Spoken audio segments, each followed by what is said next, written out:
Hi, and welcome everyone to the Creative Cast. My name is Lucas Homan, and today we have a graphic designer on board, Giuseppe Migliaccio. Hello. Welcome Hi, to the everybody. Dude, how are you feeling, man? You're looking good. With Good. that Good. great sweater there. Looking comfy. I'm good. Thanks. Cool. I'm glad you brought some books with you today. Yeah. Some really inspiring work. We can, touch on that later. First of all, I'd like you to present yourself and, tell us about your story and how you became a graphic designer. Yeah, good introduction question.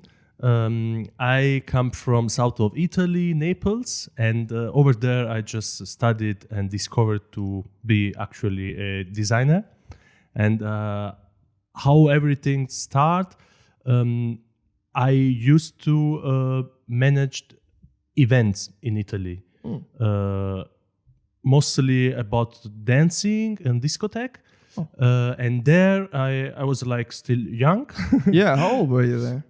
I was like between 17 and 23. Okay. Yeah. Fair enough. Yes.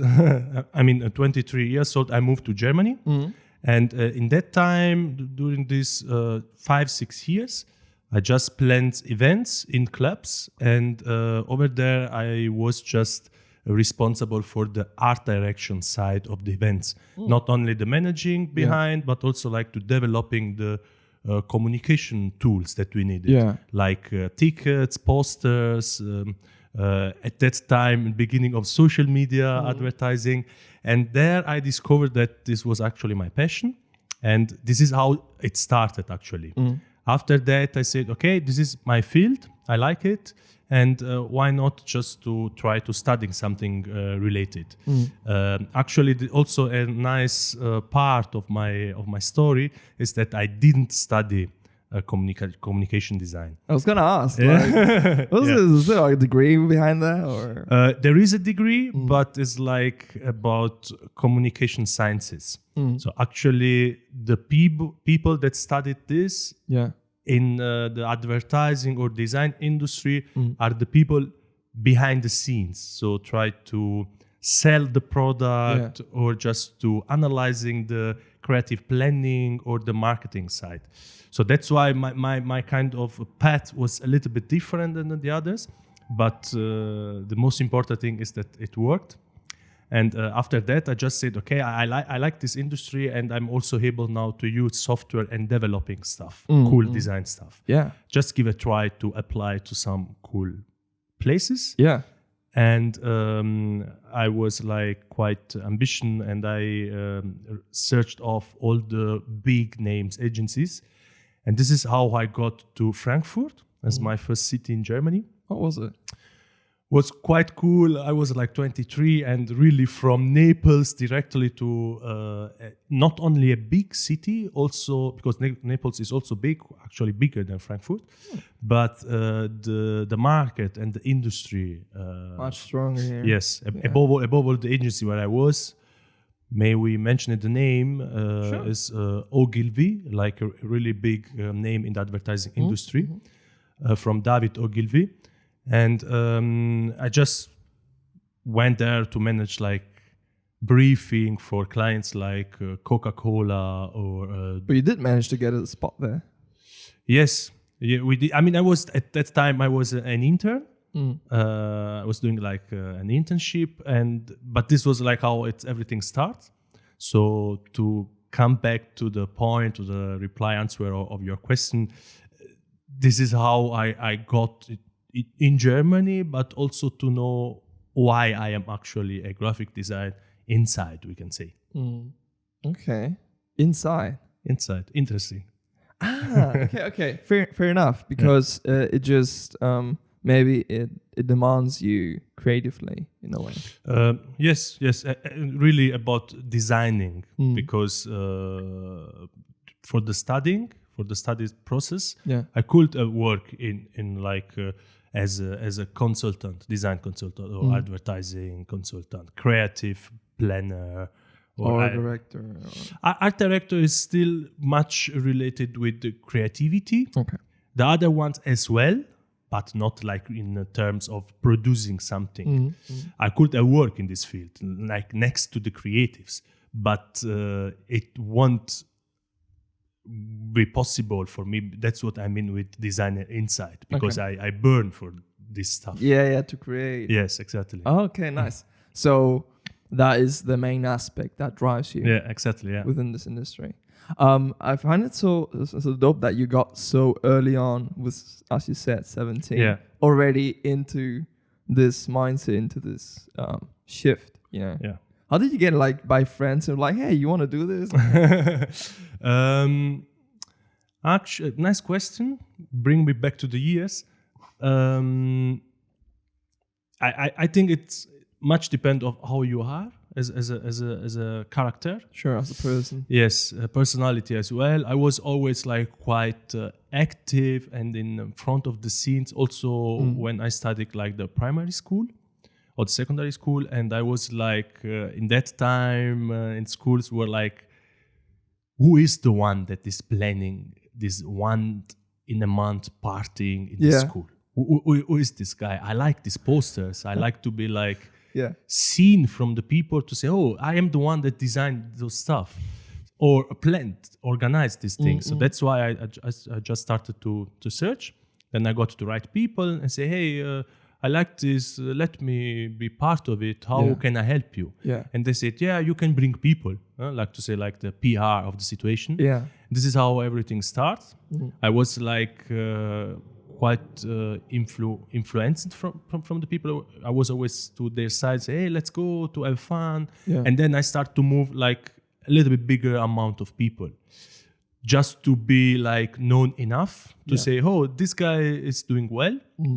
And then you start to get into the above stages where you are able to say your opinion. And that actually there happened that I said, I think we can do better with this communication. I don't like these posters, how it made, why we do the tickets so big or with this paper. Let's do in a cooler way, because I think in this way we could reach more people. And actually parallel, it happened that I discovered that those stuff really, really burned me up to say, wow, I like to do this. And in the same time, I was also able to earn money. It's like, damn, this is perfect. It's actually perfect. But when you are like young, you don't really realize this. You just do it with passion. And at the end, now, for example, when I look back, I'd say, this is actually the only way that will work.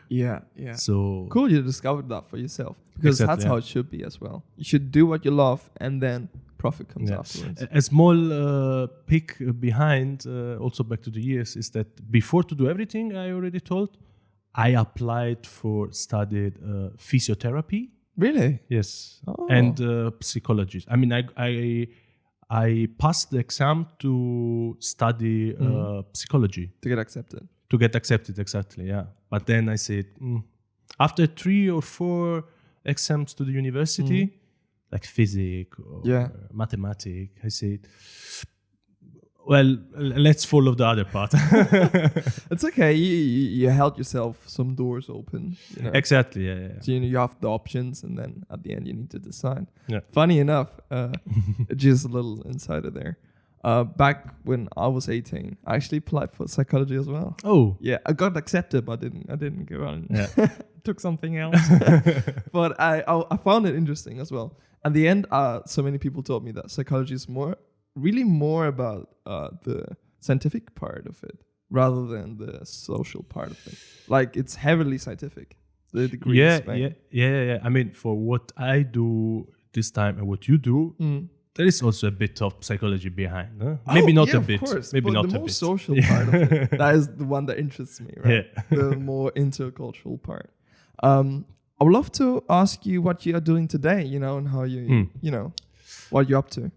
Yeah, I'm working half time in an agency, in a strategy and design agency, and other half of the time I'm a freelancer, design art director freelancer, And this is like a good option for me at the moment, because I still have this amount of freedom to do what I really like.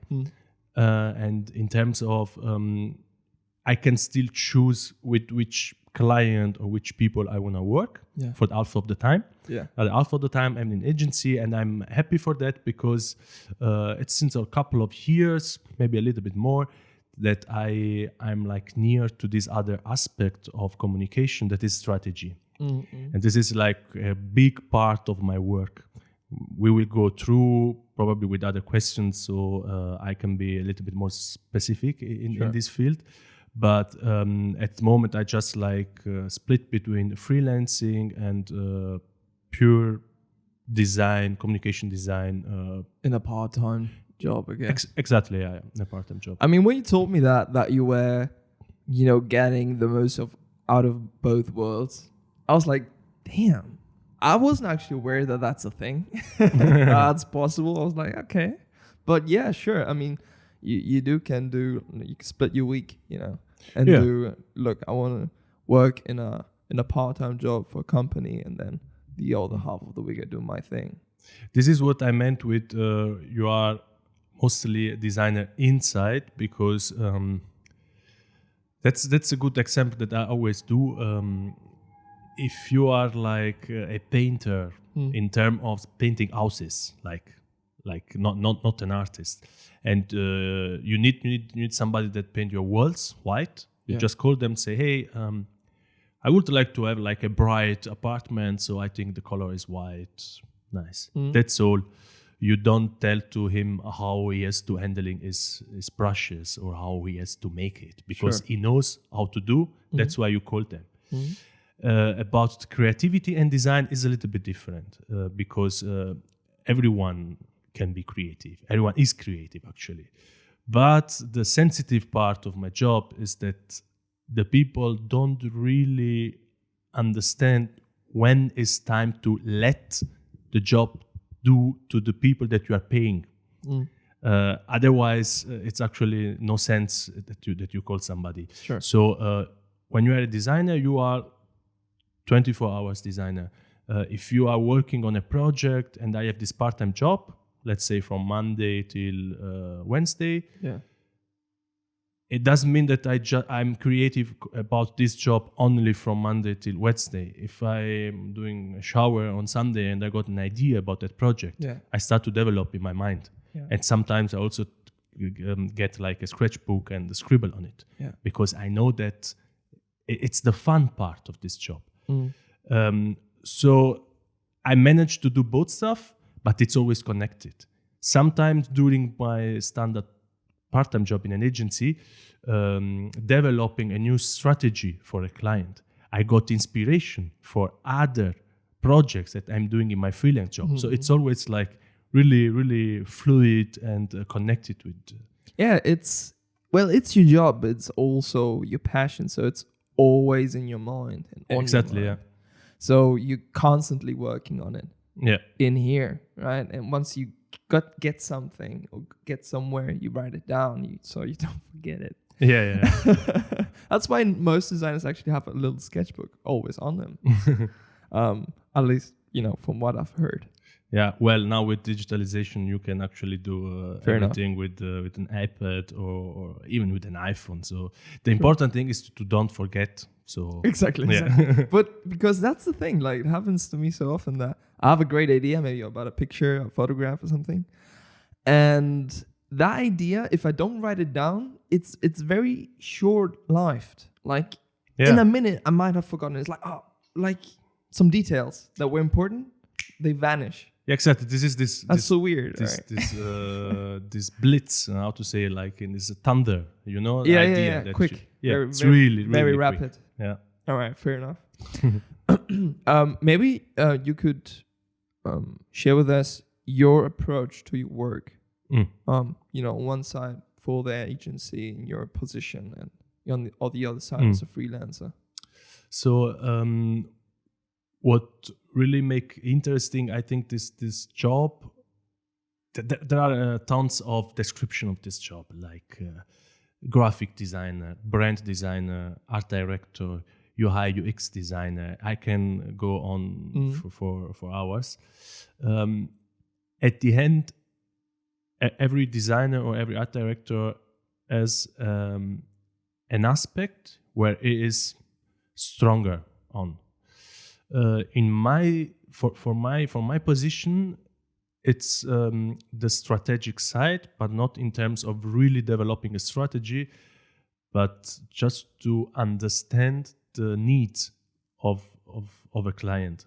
So that's why it's working actually quite well since more than 2 years, working with also with a strategy agency, because I like to understand the needs of the clients and not only to develop a nice piece of design. Sure. Maybe if a lot of people ask, what does a designer? Yeah. This is like sure. It's a perfectly good question. Yeah. I mean, also a funny side. We are doing a podcast also to share some fun. So I like also to share that. It took me like more than 4 years to really let my parents understand what I'm doing. Okay. And fair enough. I come from like quite a conservative family in south of Italy, and I mean, when I was explaining to my grandparents, for example, yes. Giuseppe, what are you doing in Germany? How is there? You like to work? What actually do? And I say, yeah, I'm doing advertising. And they say, oh, nice. So you appear into the spots in the TV. Oh. In which spots you appear? Yeah, but like, can I Google you? Yeah, exactly. So like, I am nonna, we say it in Italy, grandma. I'm working for Coca-Cola. Oh, nice. In which spots from Coca-Cola you are appearing? So this was like the beginning where I understood, okay, well, it's not really easy for somebody out of this field to understand what actually is it. Yes. And so that's why I always like to describe this, because what I really love from my job, and this is like a kind of motto, a kind of credo that I took for myself, is that I am like a translator. I like to translate in visual images the needs of the people, because most of the time the people doesn't really know what they want and what they need. True. They just have a business or they have an idea, and they have the passion.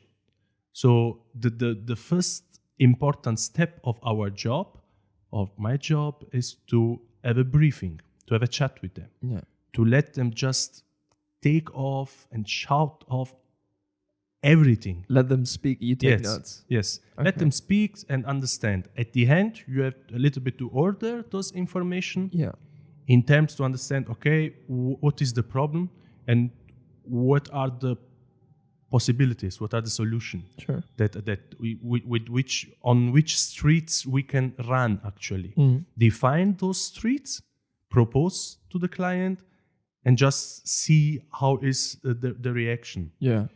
In the agency where I work much more into the strategy, there are also people ready to pay for a strategy. So to take the time and the effort from the people working on it. Freelancing is a little bit different, because you don't have always people that say, okay, let's do first the strategy. There are people just say, I need the branding, I need a website. And the challenge is just to see if there is like a potential from these people to understand the strategy, if they want it or if they don't. Because my approach is always to say, let's follow a kind of structure to see if we reach what you really need. Sure, a path. To reach your goals. Exactly. Otherwise, we can do a nice website, we can do an amazing poster and wonderful logo, but at the end, we'll stay just nice. It might not change anything for your business. Probably, yeah. Right? Yeah, but I get that. Often, what we want and what we need doesn't need to be the same thing. Exactly, yeah. So it's important to set that clear and to make the customer or the client. The best part is the bridge that you're gonna build between the two things. What we need and what we want. Yeah. This is the compromise. Yeah, That is what happened the best. Fair enough. Yeah, I get you. I mean, it's not about making, it's not this like the main aspects, not necessarily making a beautiful logo, making a beautiful website. But actually what more important is, it needs to be useful to you. Exactly, because there are enough designers or enough people that are able to do a beautiful logo. Exactly, right? That most people can do that. Yeah, exactly. Right? Most designers, that's what they train for. Yeah, exactly. Is to make appealing, smart designs. To follow the last trends. Exactly. What makes designers really outstanding is the meaning. Doing that second step, which is applying it to the person in front of you. Yeah, exactly. Making it custom. I love that. I really like that. I mean, let's talk about the books we have in front of us, because I would love to actually talk about yours first, because you brought two, and I had one too as well. But let's talk about these two first. With pleasure. The two that I brought are like from two guys, a guy and a girl, Timothy Goodman and Jessica Walsh. Jessica Walsh is kind of course I know her and everything about her, but also without knowing her, I would personally, not even how she would look, I would marry her. Oh, yeah, wow. Just for the conceptual design thing that she's doing.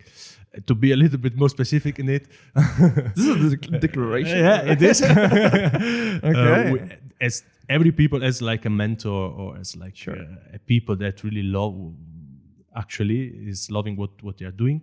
And Jessica Walsh is one of my mentors.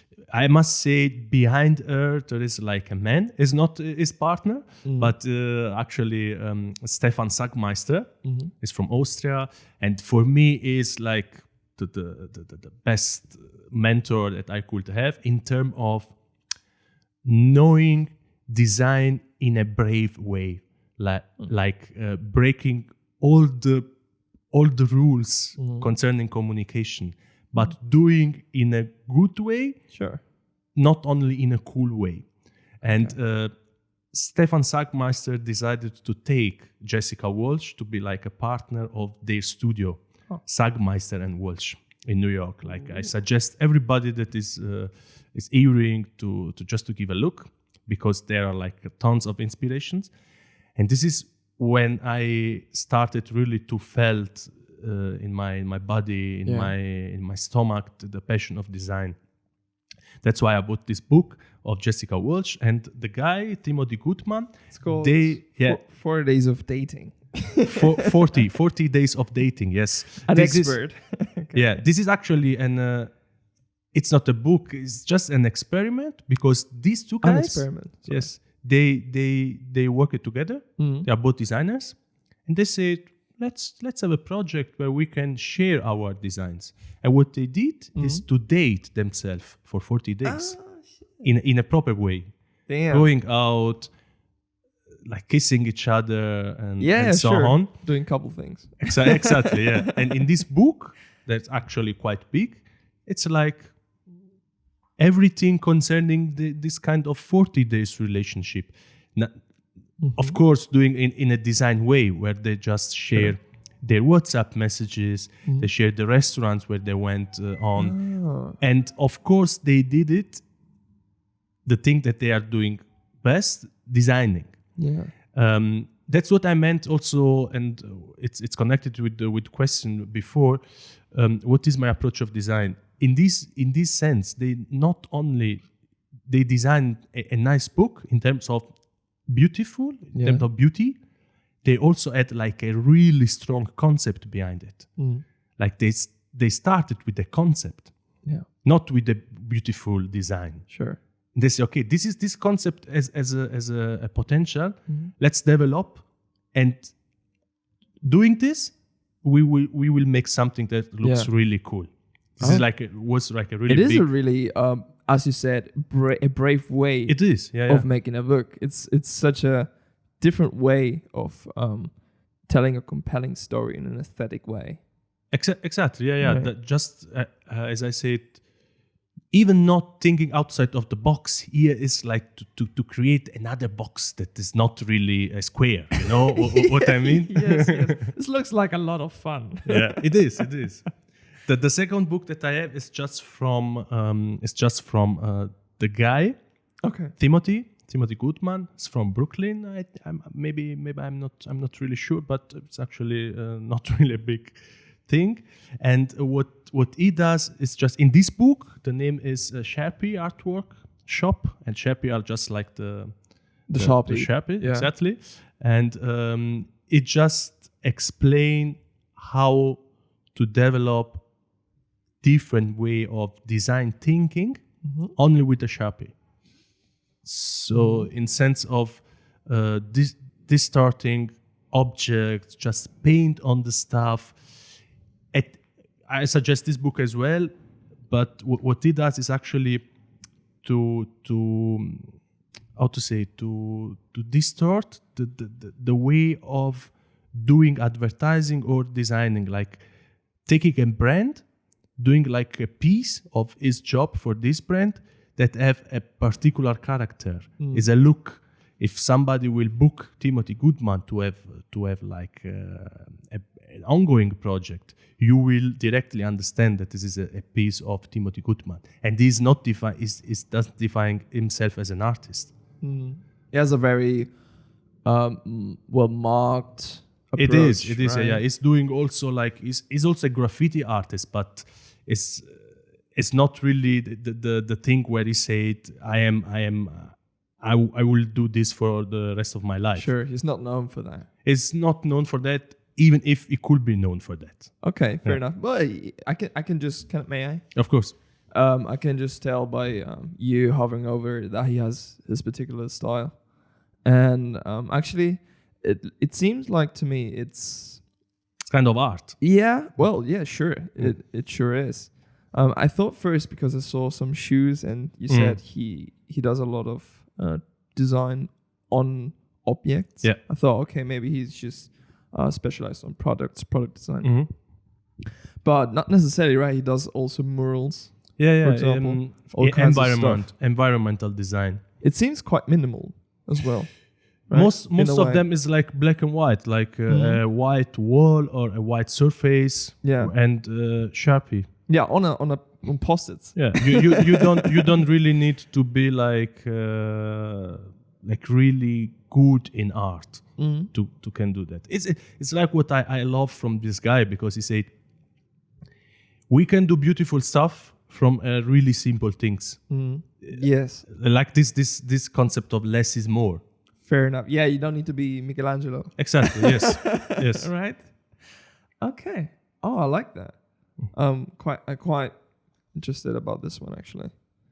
All right. And you got these actually, at the beginning of your career. Yeah, I mean, I knew them. I knew Stefan Sackmeister. Then through him, I got to know also Jessica Walsh, the girl that became his partner in business. And then after discovering this book, 40 Days of Dating, then I also known who is Timothy Goodman. And this is like a kind of when you fall in love, then you just start to like get the feed, or you are feeding yourself with the material, and that's when I said, okay, let's buy those books, because I felt that it was like a lot amount of inspiration, and like the most of the time when you got inspired, it's like something that you don't really realize in the first moments. You are saving this in your mind, in your SD mind, yes. And you will take like in the future, not in the beginning. That's why I always, when I felt something in books or with people that inspire me, I just buy the stuff. I'm feeding myself with this, and then I know that someone will come back. Okay, sweet. Another aspect that just popped in my mind that we actually talked before today, and it's that, you know, the importance of, well, especially for graphic designer or any designer for that matter, to see artwork in a physical form, right? Displayed in a book, for example. Yeah.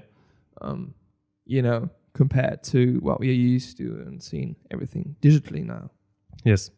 How would you say that, you know, what's the difference there, and why does seeing it physically in a book matter? What makes the difference there?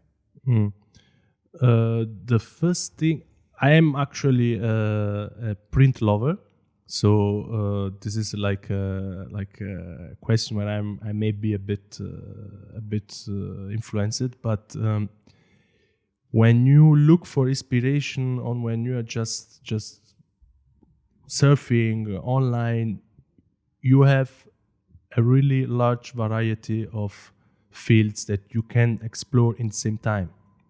You can have like 10 or 100 tabs open on your web browser, and you can see in each of these tabs tons of different design from different categories, from different people, and this is what give you a lot of inputs. This is like good, but you may lose your concentration because you have too much inputs. It's all over the place. Exactly, it's all over. When you have a book, you have one tab. Huh? Your book is a browser. You can like go on in the book with different pages, but you need to focus on one page, on one piece. Yeah, it's like usually on the books there are like maybe 2-3 designs for each page. Yeah, you are focused on it. Maybe you can put like a post-it as you did on your books, and you can say, okay, this is something that I liked. You do like make save. Like exactly. You save. You take on your desktop to say like this, and then you go on the books. When you're done with your journey through the book, you already saved in your mind enough inputs and inspiration. Then you know that you are done for this book. So you can decide to go on with another book if you are not happy enough, or you just focus on that book and you go through the pages that you saved with the post-it again. Yeah. So you kind of it's like a digestion. You see it, then you say you saved in your mind, you let them work a little bit, you go on, then you go back and say, okay, you make again a filter on what you said. So you take over some post-its. Yeah. At the end, you will be focused on 3-4. When you are done, you can go working on yourself with the scribbling or on a computer. Yeah. But that's all. You are like, you may be lost in this book, but the how to say, the fans that you have is just a book or more books online. You have no limits. Yeah, you have too many options. Yeah, you have too many options, and maybe you stayed like 3 hours to collecting inspiration. That it's actually okay, but at the end, when you are working, you need to pick something. To pick something and stuck on a proper time. Otherwise, yeah, I get what you mean. Yeah. So the powerful thing about it is that it demands you to be more focused. Exactly. On what you're looking at. And that's the great thing about books in general. The thing is, when you read a book, you already made a choice, to read that and to look at it. And the book is not necessarily trying to capture your full attention every single second. Not like the social media would, So you need to stop there. Yes. It gives you more in-depth information that you are willing to give because you are focused. The rhythm is different. Yeah, the writing, of course. I mean, when it comes to graphic design books, how the book is done is also very important. Yeah, I mean, we all know the sentence, don't judge a book from its cover. This is what designers is doing. True. Judge a book from its cover. One exception, right? Yeah, Exception that confirms the rule. Okay, cool. Great books. I feel like, for certain people, this could be definitely some interesting ones, I guess, as well, to have a look at. I had some ones that I bought myself this year, actually, in order to, because I'm not a graphic designer, but I love designing, for one part. And I wanted to design my own logo for my podcast. Yeah. So I thought, okay, I have no clue. So let's just buy some books. For books. It's the best way to do it normally, because in the internet it's all over the place. You don't know what's good and what's bad. Yeah. So it was the safer bet. And I went first for this one here, which is from Frank Koschenbar. It's called Logo Design, das umfassende Handbuch. It's in German. It's literally, it's a handbook. It's not a handbook. How do you call Handbuch in English? It's like the guide. It's a guide. Yeah. Right? I think this one that you mentioned is like a little bit more into the design rules. Yeah, the steps you should do. Yeah, exactly. If you have no quite German book. Yes. Step 1, open the book. No, but yeah, it's a guide to logo design for, I would say, to beginners, maybe to people that have maybe little experience. There's definitely also information for experts, but I feel it's maybe a book to start if you want to start with something. Your two books are like a little bit more focused on a particular field of design, like logo. Exactly. So that's why you will collect a large amount of information about one topic, logo. Behind each logo, there is like a huge study, but also a huge corporate identity. I mean, like design or branding is not just a logo. Exactly. And we can do like... It's much broader. These are much broader. Exactly. Yeah. Here, you will not really... The books that I brought, you will not really see just the logo. That's why those books are a little bit more focused on one topic. So in terms of what you have to do or what you have to reach on, or where are your interests, what are you interested in, this is like a book that you can buy. In your opinion or in your situation, you had like you want to know what is like a good logo. Yeah, I had a very specific need, exactly. Yeah. So I was like, okay. So you picked the right books, exactly. I can say. Yeah. So I mean, if you want to, if you need a logo for your brand, you don't have the money to hire a logo designer. These are actually quite nice, and they take you through all the different aspects like color and fonts and forms and all the meaning they have, size, where's what should be bigger than what, the balance between like free spaces and negative space. Yeah, exactly. Positive and negative spaces. All those things really well explained here in a very comprehensive matter. That's one. And this one is very different in a way of this is the logo design book is it's a guide, You picked one German and one Spanish. Yeah. Yes. Let's see. So we have Lost Logos, which is like an OG book from what I've read. Yeah. It's like every designer knows that. It's like one of the Bibles, I guess. Exactly. Not sure who did this. I think it's like a compilation of different they artists, always just like picked like the best designs of a year, for example, and they do like kind of collection. Yeah, fair enough. They give you different topics for some geometric. They give you all tons of examples for that. So it's really a book for inspiration. The main difference, let's say, also if some people reading wanna pick one instead of another one, is that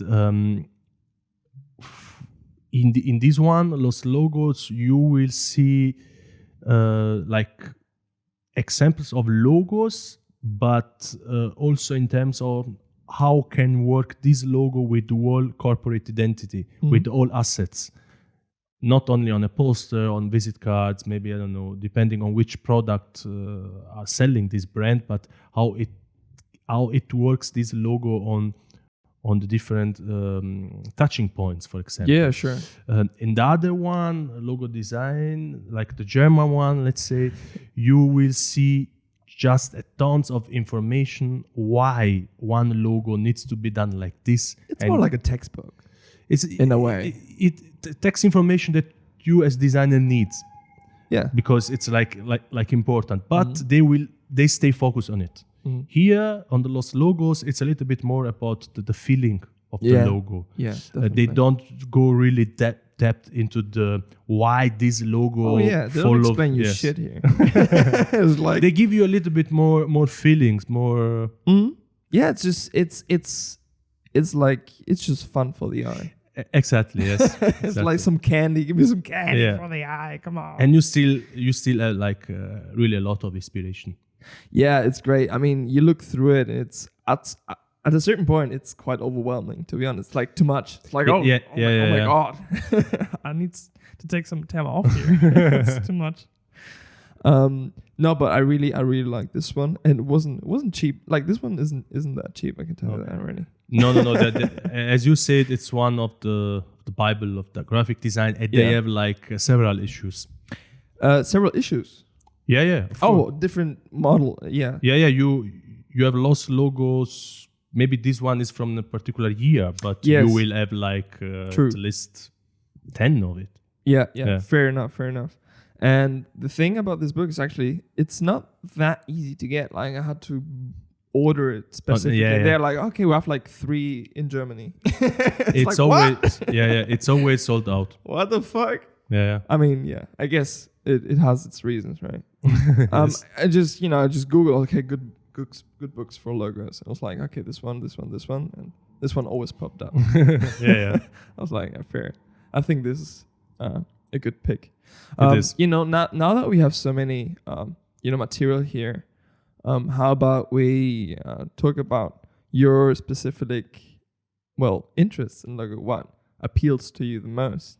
We had some, as you saw them as well, we had some questions from some of our listeners. Oh, yes. So one of them were, what is a remarkable logo for you that really appeals to you?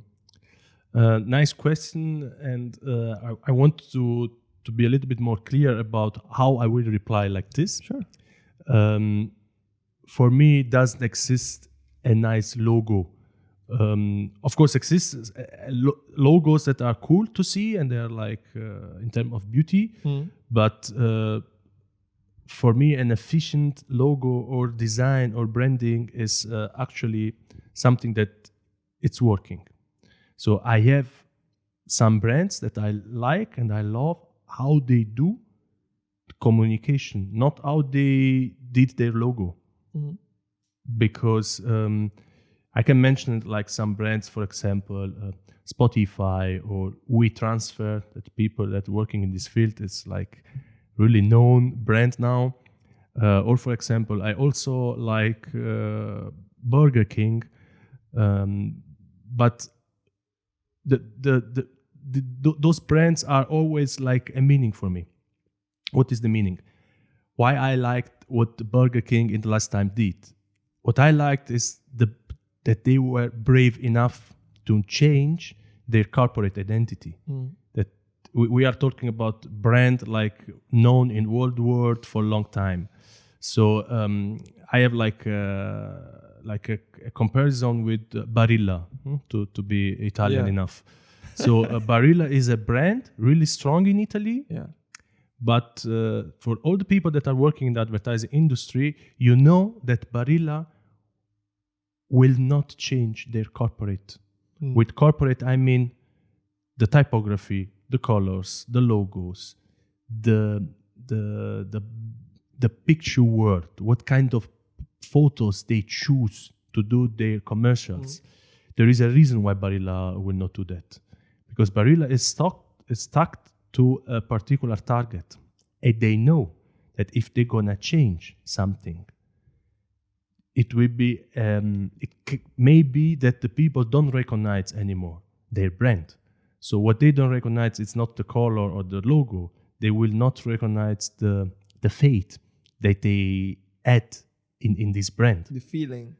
The feeling, and it's like don't get me bad, but it's like you will come to me with a long blonde hairs.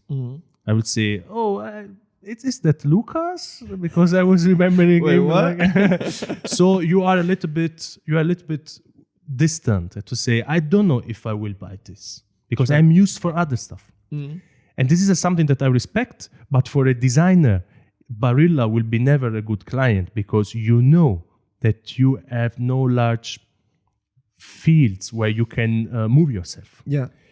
What We Transfer or Burger King or Spotify are doing is like to test the markets. Of course, they have like a larger target of people, so they can do that. But what they are doing is that they are trying to develop new assets for the design in the future.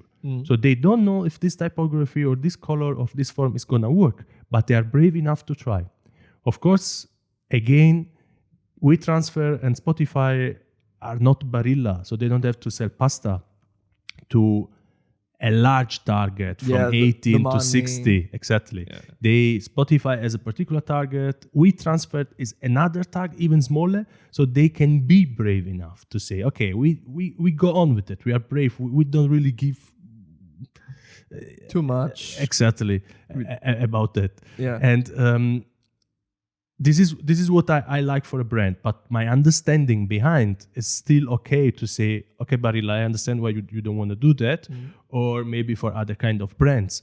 So the design that is inspiring me most is from a part of my job is the one that is following a right strategy to still sell their products, because at the end, it's just about this. that. It's about selling. But I also like other brands that are just brave enough to change and to take a risk to see if it works. Yeah. Okay, I see what you mean. So, but that's about the willingness to explore and to be risky, right? Yes, that is always something that a designer loves to do. Exactly. Yeah. So that's one aspect you're looking for in a company when you work for them. Yeah. Right? But what about, a certain logo or a certain style that appeals to you right now? Currently, what is your thing? What is in your mind when you think about, specific design? It can even, be a certain color palette as well. Yeah. In terms of this question, is more something like that is moving certain things in the world to make a world a better place. Yeah. So like Greenpeace is a brand that really inspires me in terms of how they build their team. Because like you need to be volunteer for Greenpeace, and they let yourself be part of their pirates. Because like Greenpeace as a kind of the positioning of Greenpeace on the market is quite strong. They do actions that are not really legal sometimes. Okay, fair enough. So when you are a volunteer and you are like ready to do something where you can really have problems with the law in the future, it's because you are already a volunteer from your own. And Greenpeace allow you to be like a part of a bigger team to follow the same aims. Yeah. So this is what inspires me as a brand. And beside that, Greenpeace is also a nice logo and nice corporate. Okay. I get where you're going. Fair enough. So, I mean, once you get that down, something that, interests me is where do you see this industry headed towards the future as well? How is this field going to look like, and how is it going to work in, 20, 30 years? The industry of design, you mean? Yeah. Well, nice question. To be honest, in 20, 30 years, I think the right answer is I don't know, because this field is. I would even reply with I don't know if you would ask in 10 years, in 8 years, because all that quick. Yes, exactly. Right. They are really quick with digitalization and with the digital world, with all the social media stuff. This field is moving too fast. Also, for people working in this field, it's not really easy like 10 years ago or 5 years ago to be updated on the last things in terms of software, in terms of how and what is better to do for this kind of media. That's why what I can assume is that design will be a bit more larger. I mean, you will not have only a graphic designer. You will have like a storyteller, and this guy that can do in terms of design because he learned it or because he's like talented in it. It's a way how he will tell his story. But you will have much more possibilities, like in terms of animation, in terms of social media, guerrilla marketing. That is like a field of this world that really interested me. But you will be a bit more various. What I figured out when I moved in Germany back in the years was that here there is like a position for every small thing. Like you have like only a print designer, you have only a brand designer, an advertising man, really focused, really, you have barriers, you have like segments where you can move in. And I think that in the future you will not have those positions anymore. No, because you will have maybe you are a brand.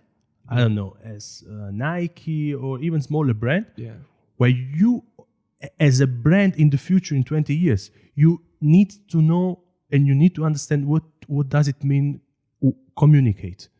Because with social media, you are a storyteller.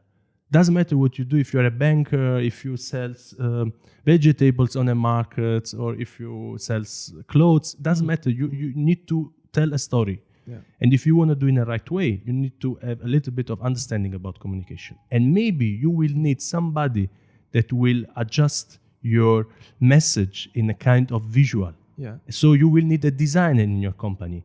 But if you are the one that is moving everything, you need to be maybe a mix of everything. Okay, but I see that change now already as well. Yeah, right? I can already feel that. It's like experimenting now. Okay, fair enough.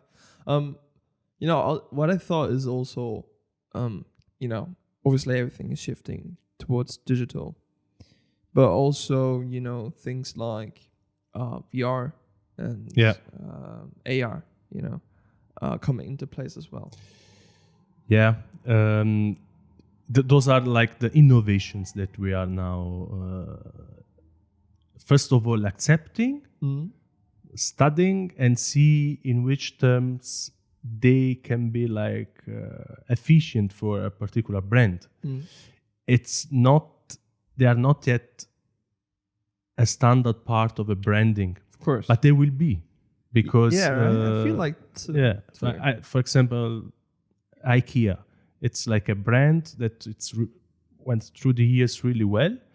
They have like this kind of 3D reality where you can actually build your kitchen or your bedrooms. Yeah, true. I've heard about that. So since years, they already had it. They're like one of the first brands to say we need this, because they understood that this is something that for their field, furniture, make the difference. Yeah. But what I guess is that in the future, this innovation, like VR or AR, it's not anymore an innovation. So if you don't have it, you are somebody that belongs to the past. Yeah. So we will have in 10 years other innovations. Yes, completely.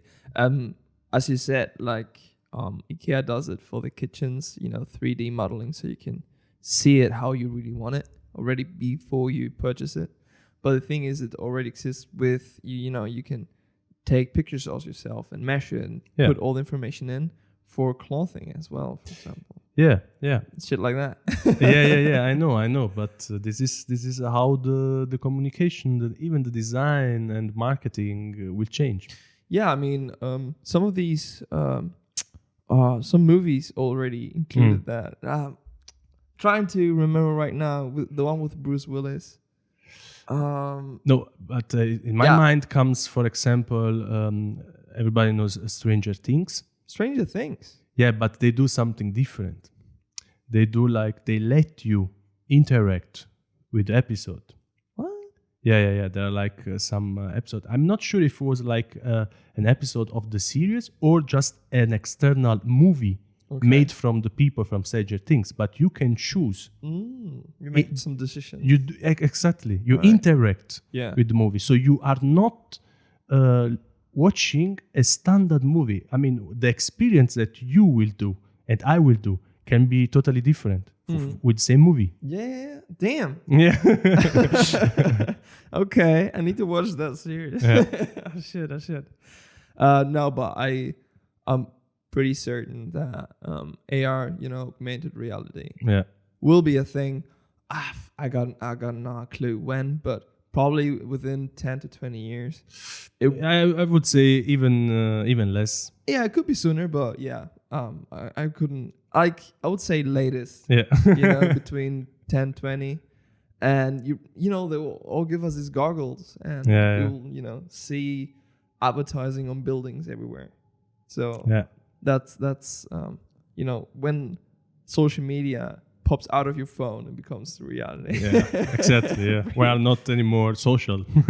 Yeah, exactly. So I feel like that's a thing that we will experience very soon, if we manage to live long. No, but yeah, definitely. Something another good question I like to ask is, advice you can give to young designers. Yeah, I try to remember when I was at the beginning of my path, of my journey, and the best advice that I feel to share is, don't fall in love with your design, because this is it's kind of funny, but you at the end, this is maybe a little bit hard to understand. It's a little bit dry, but because every designer is like, oh, look what a nice piece I developed. It's like a kid. It's also good. The feelings behind it, they are good, because those feelings drives you to develop and to discover. But at the end of the days, you are developing something to make other people not only happy, but also to let them go on with their purpose. So at the end, what you are developing, it's kind of tool for other people to go on. And if you are in love with what you do, and you will be not always ready to accept some feedback that maybe break that piece that you developed. And it feels a bit hard for you. But do you have two options? One is just you develop designs that will stay for your own, and you have in your place, in your room, you can hang on the wall. Or you just you accept the challenge and say, okay, let's make this piece a little bit better for the people that are asking for. It's like a kind of it's a new dress. It's like a new pair of shoes. You when you buy it for a new client, I mean, for the perspective of the client, the new pair of shoes or a new dress, it's always a little bit not 100% comfortable. This is normal, because you need to get used to it. You need to see that, to get comfortable with it. But this is okay. You can say you need actually facts to tell to your client why what he is saying to you may will not work for their business. You can do that. Yeah. But if you are not ready to accept the critics or the feedbacks, then it's a problem. That's why I said, and I had to work really hard on it, to don't stay in love with the things that I develop. Yeah, to understand that and accept exactly, because only if you are ready to it, you will develop even better the pieces that you designed. So in the end, it's just be self-critic with your work. Yes. As I said, it can be a little bit dry, but it's at the end, it's a job. No, but it's important. I can feel that. Yeah, it's a little bit not taking your ego too important. Yeah, it's just otherwise chill, you yeah, exactly. Because otherwise, even for an artist, for me, it's important this. But we if we see like the perspective on a really of a painter, of an artist, you see that artist has one style. If you like that style, you go to them and you buy his piece and you hang on your wall. Stop. You don't have to do anything. Yeah. But you can be a digital artist. A lot of people say, "Oh, cool, you're a designer, you are an artist." I always say, "I'm not an artist," but a lot of people like to see that as a kind of art. It is something that I also enjoy, but for me, there is like a big difference between. Okay, yeah, I like that.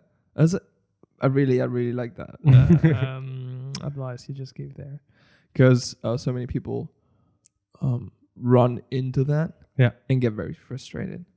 I know. So that's a common,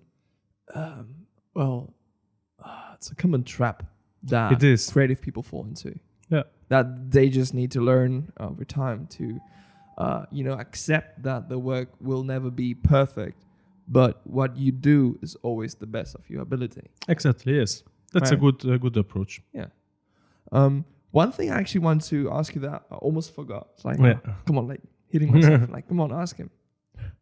Is actually what makes a good logo, right? What aspects are important for a good logo? Actually, is what I already mentioned it in the previous questions. Is like a good logo is a compromise between beauty and purpose of a brand. If somebody's coming to you, they have a problem, or they have an idea, or they want to reach something. Of course, they would like to do in a right way in terms of communication, and they would like to have something nice to see. That is like concerning for the trends of these times and so on. But what they need more is to arrive to this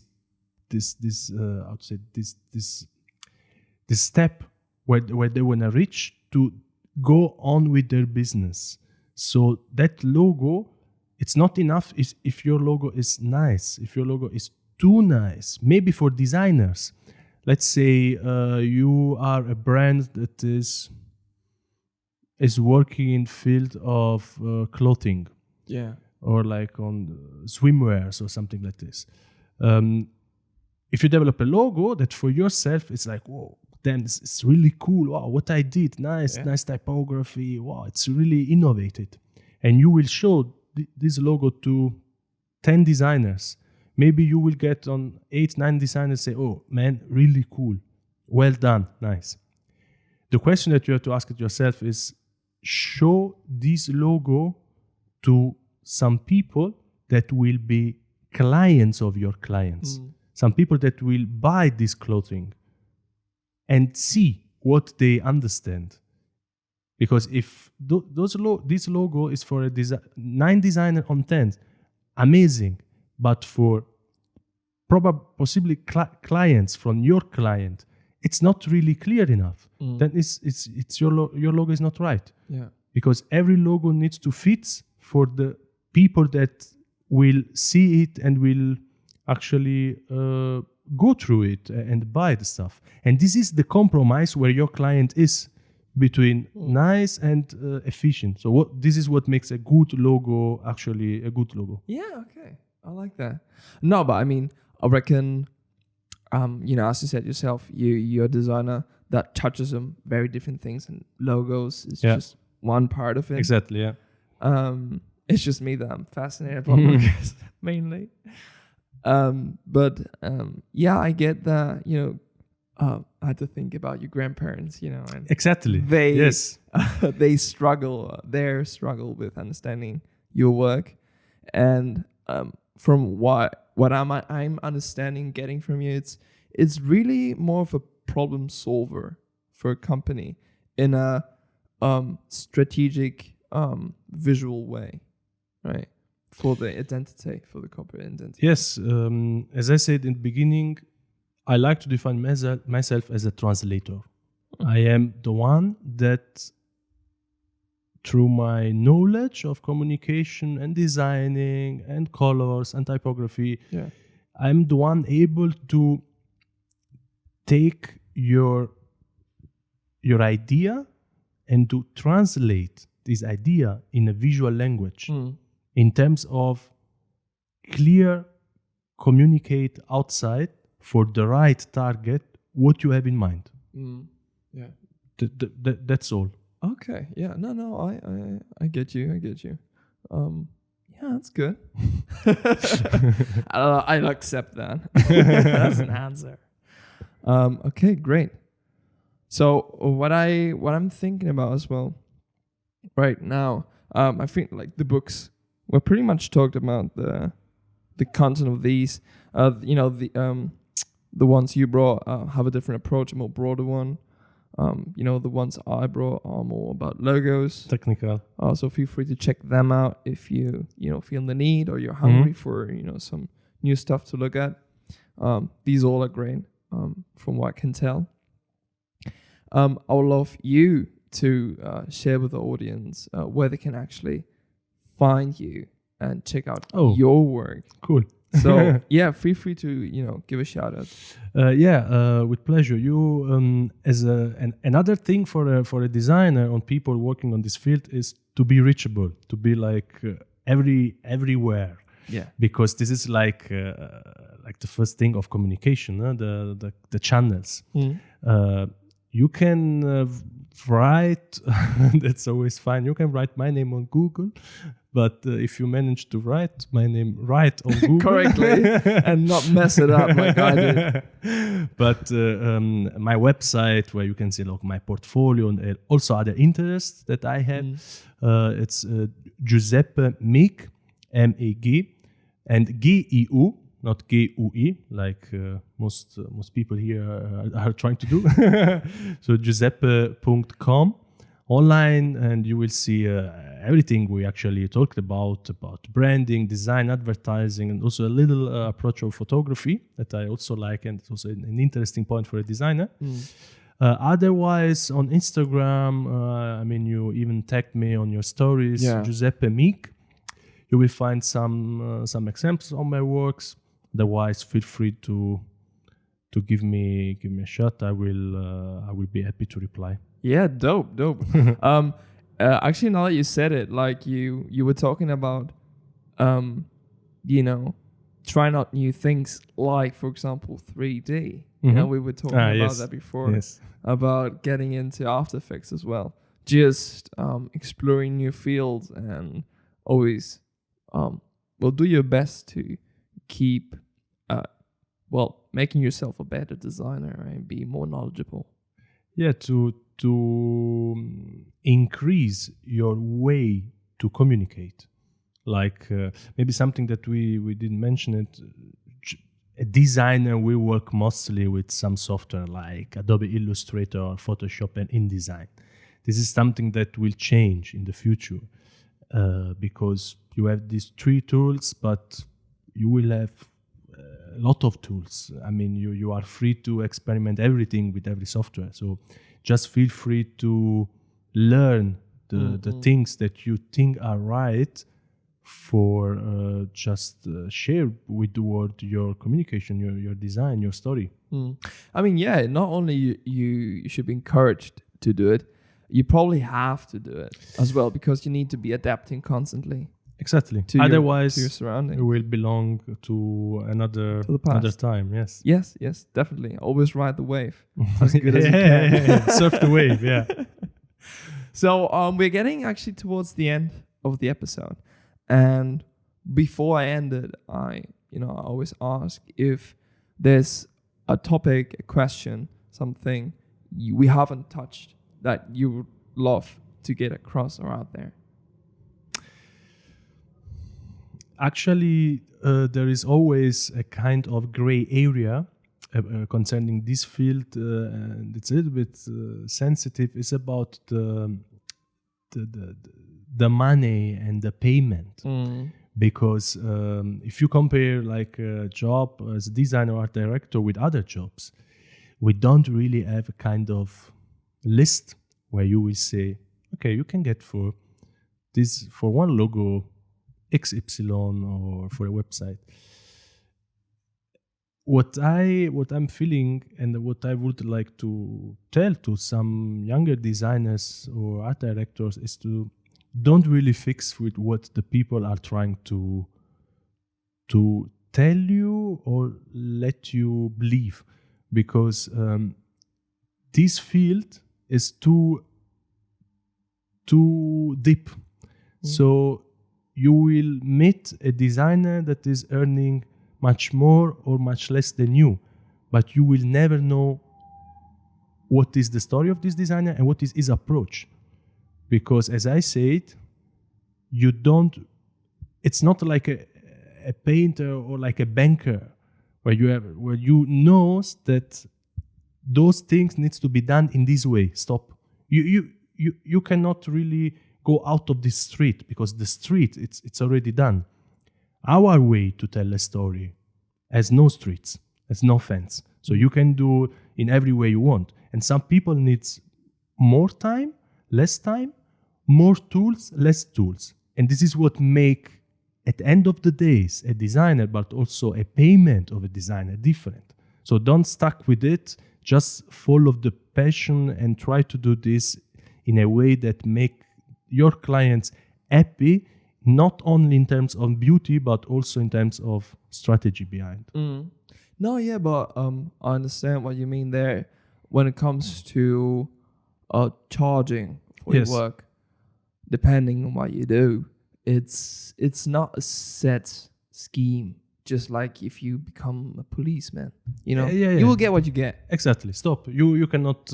Exactly. You can go up in the ladder and you become more, but it's always a fixed. It's already defined, even if you take another position. Yeah, stipulated. But when you are working as a designer, as a photographer, as a whatever, it's completely all over the place. It's random. It depends on so many aspects and criteria that you can be really charging really, really low money if you're just starting out. You have no experience, nothing, to charging whatever you really want. Yeah, for your exactly. work, with the right context. So, I feel like that's one of the big aspects about this industry that appeals to so many people. Yeah, the potential, the risk is high, but the potential is accordingly high as well. Yeah, right. One of the sayings from I don't remember who said this, but the quote is, "All profit comes from risk." Yeah. Right. So that's the thing, when you go into an area of work that is not already structured, there is more risk to you, in the sense of there might be not enough work, or you might not find people you can work for or do projects. But as the risk is high, you have a more higher potential to earning more. And if you go into a fixed job, the risk is really low once you get in there, and accordingly your salary will be. So that's just something I feel like. Yeah. This is like a sensitive topic, as I said, but it's important to mention because I got to meet a lot of people in this field where really talented people just to struggling a lot with this kind of, I think I'm like less valuated than I'm actually am. And this is like a kind of question only concerning about what is your salary. At the end of the day, you are not a policeman that you have a range. True. This is belonging for whom you are working and who you are and actually how happy you want to be. So the frustration about that doesn't really need to exist. Yeah, it's hard, especially for someone that starts out that doesn't have a feeling on how what is priced how. For them, it's hard to get their mind around that, and it's like, okay, how do I price myself? How much should I charge for a logo? How much should I charge for a design campaign on your social media?